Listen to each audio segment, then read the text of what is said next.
Well, hello, my name is Jim Royal. I'm a huge Beatles and Elvis Presley fan and basically classic rock in general. So if you haven't already, please subscribe to my channel. If you could do a thumbs up, that's always most appreciated. And feel free to leave comments. I always enjoy reading them and I do my best to try to respond in a timely manner. Today what I wanted to do is I wanted to do something called Beatles Finds of All Kinds. This is installment number 5. And what this is this gives me a chance to kind of do a show and tell with you of some interesting things that I've picked up, either out in the wild, maybe online, or maybe that I've had for some time. Today I'm going to be focusing on an extended play, an EP, that basically is like a single, but instead of having 2 songs, it has 4 generally. I'm also going to show you a single, and that's interesting, a single for an album that didn't have singles. I'll explain soon. I'm going to show you a book, I'm going to show you a CD, and then finally I'm going to show you an 8-track. Alright, so let's get started with the EP. This is called The Beatles Souvenir of Their Visit to America, and this was originally released back in March of 1964 on the small VJ label here in the States. I believe it was Chicago based. Anyway, what had happened is, long story short, here in America we had the sister company to EMI called Capitol, and they just did not think that the Beatles would make it here. They just said, you know, that's something out there in England. It's never going to be, Beatlemania will never be anything here. It's just different. So they let VJ basically market some of the music of the Beatles, specifically the Please Please Me album. Introducing the Beatles came out for VJ, among many other compilations, and this is just one of those. So this is 4 songs on here. I think it's pretty cool. I think this is an original. I don't know. To me, I think it really is. The catalog number is VJEP 1-903. Okay, so you guys be the judge, but I think it is.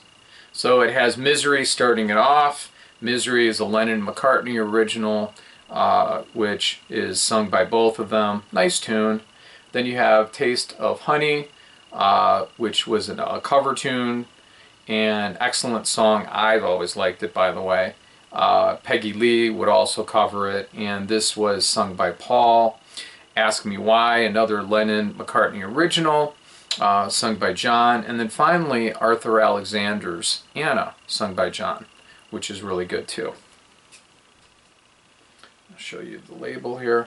And this is interesting because I'm looking at side 1, shows that Misery is the first song. And then you've got Taste of Honey. Now, I like Misery, but really, as the lead, I don't think so. Nice B-side though. Ask Me Why, and then you've got Anna. Hopefully you can see that. There we go. Yeah, I like it. I love the label on here. It just looks pretty cool to me. Okay, so there's that. Now how about that single that never was, you know, for that album, that never had singles? Well, I'm talking specifically about Sgt. Pepper's Lonely Hearts Club Band. Yeah, remember? They had no singles here in the States, or, you know, from what I understand, major areas, territories for the Beatles. But obviously I'm wrong. This one is manufactured by EMI Italiano. So this is made in Italy.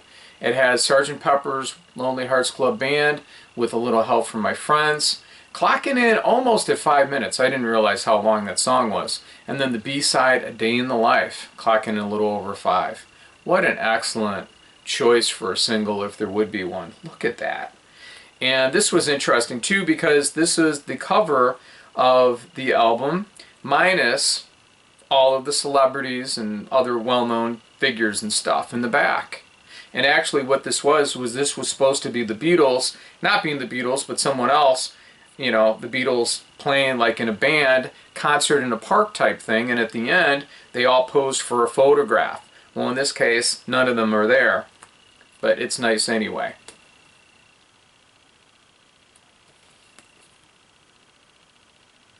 Okay, and then we've got It says 1967 on it, so I think it's the real thing from that time. And Day in the Life. I can't imagine having that as a single. That's just amazing to me. I had no idea. Alright, next one is a book. This is such a good book. I just had to tell you, had to recommend this. The Beatles Off the Record. Outrageous opinions and unrehearsed interviews. Keith Badman basically assembled interviews that were from back in the day. Forward by Hunter Davies, who's the official biographer for the Beatles. As it says on here, a revealing portrait of the Beatles much nearer the truth. It says in the 60s, before the legend was fully formed, the Beatles were sometimes unguarded and often indiscreet in their comments. Members of their entourage would express frank opinions that in later years they sometimes softened or denied altogether. And what it does is it gives you chronologically these interviews, tells you, what the subject matter is, and then you've got the Beatles and other people also talking about the event. I'll just give you a quick thing here with what Paul said here. So Friday, September 4th, 1964, the Beatles tour reaches Milwaukee, Wisconsin. So here's Paul. In Milwaukee, the police are protecting us to a ridiculous extent.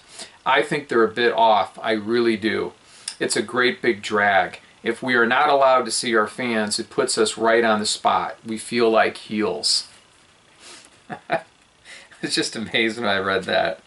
All right, and then, like I said, there are other people that also are in the book, and one of them is Pattie Boyd, which was the future, Mrs. Harrison. So she acted with them in the movie Hard Day's Night. I think the train scene and was pretty much it. But anyway, here's what she's saying is when she first met the Beatles. So here's Pattie. I met them and they said hello. I just couldn't believe it. They were so like how I had imagined they would be. They were just like pictures of themselves coming to life. George hardly said hello, but the others came and chatted to us. When we started filming, I could feel George looking at me and I was a bit embarrassed. Ringo seemed the nicest and easiest to talk to, and so was Paul. But I was terrified of John. Anyway, my mom had picked this up for me at a resale shop recently for $2. Okay? Really excellent book. It's unearthed some facts about the Beatles in their own words, things that I had no idea about. So I'd strongly recommend that too. All right, let's show you this. This is called The Beatles Backtrack. And this was an unofficial Beatle release from 1988. I picked it up around that time at a record show. I think I paid $30 to $35 for it. Make sure that you can see it better. And then these are the tracks on it. Okay, it starts out from the EMI audition, June 1962, and it goes to 1967. Really good, professional looking CD. It doesn't have a booklet, but it's got everything on here. It's good. It tells you about all the songs, the recording dates, and stuff like that.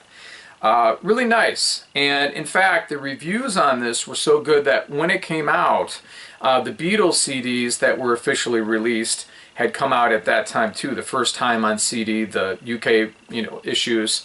And they actually said, now these are in stereo, I think the first 4 were in mono originally. They said that they felt this sounded better, the reviewers on these major newspapers, than actually the official Beatle product. Go figure, right? Anyway, this was really cool. A lot of this stuff would later appear on Anthology. You got Besame Mucho, I told you about that. How Do You Do It, the aborted single from the Beatles, which was later given to Jerry and the Pacemakers and made a #1 hit.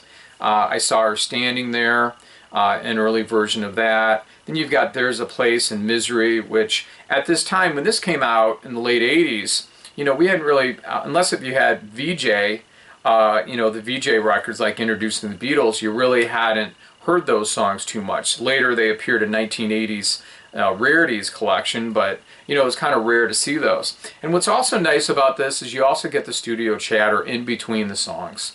You have song breakdowns at times. It's just done really well. It sounds very good. One After 909, you've got, you know, the early version of that, which was recorded for the For Me to You single, if I'm not mistaken. And anyway, March of '63.